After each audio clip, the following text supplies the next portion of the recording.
Good day mga kanegosyo. Ang topic natin ngayon is tungkol kung ano ang market ng mayaman at bakit importante ito sa pagninegosyo. Ito kung nagsisimula ka pala magnegosyo, tapusin mo tong video ko, sigurado marami kang matututunan. Ito yung mga hindi ko alam nung nagsisimula pala ako magnegosyo. Honda Civic Club, isang community ng may pera mga kanegosyo. Ito yung pare-pareho sila ng kotse or sasakyan. Consider na community yan.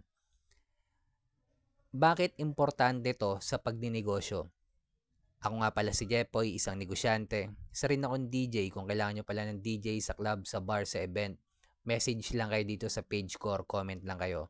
Bilang negosyante, meron akong 10 taon na karanasan na pagkalugi sa pagninegosyo.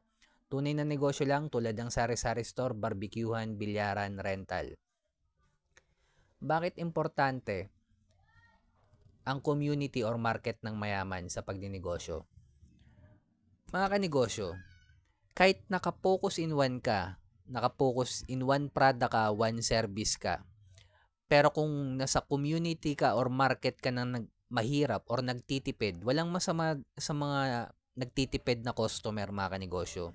Pero ang hirap makapag-markup kapag ang community pinagsisilbihan mo ay nagtitipid. Isip-isipin mo mga kanegosyo kung anong market, kung nasan ka ngayon nagninegosyo, isip-isipin mo kung anong market meron ka ngayon. Nagtitipid ba sila or may pera ba sila?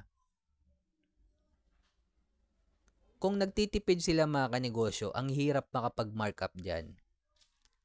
Pero kung tatargetin mo yung community na may pera, tulad na lang ng pare-pareho yung kotse nila, mga kanegosyo, hindi makakabili ng kotse yan kung walang pera yan. Hindi importante na may kotse ka rin para makapasok ka sa community nila. Pwede ka makapasok sa loob ng community ng pare-parehong pagmamay-ari ng kotse. Basta pagsilbihan mo sila. Magbigay ka ng value. Kung saan sila nagagathering, nandun ka, nagbibigay ka ng kape, nagtitimpla ka ng kape, kilala ka nila. Kahit wala kang kotse mga kanegosyo, eventually, basta mapagsilbihan mo muna sila, yung community nila, at kahit magbenta ka ng mahal na produkto sa kanila, bibili nila kahit mag-markup ka ng malaki. Dahil may pera yung community yung pinagsisilbihan mo. Pero trabahong malupit pa rin yan mga kanegosyo. Pagtatrabahuan mo pa rin yan. Siyempre kung saan sila nagagather, mamamasahe ka papunta doon. Kikilalanin mo yung mga organization doon, yung president doon, yung vice president doon. Siyempre may mga club yan eh. May mga nag-organize dyan. As long as makapagbigay ka ng value sa kanila, kahit magbenta ka na ng produkto or malupit na pagkain na mahal, una, kilala ka nila, sa'yo bibili, kahit mag-markup ka na malaki, bibili nila yan. Dahil may pera sila.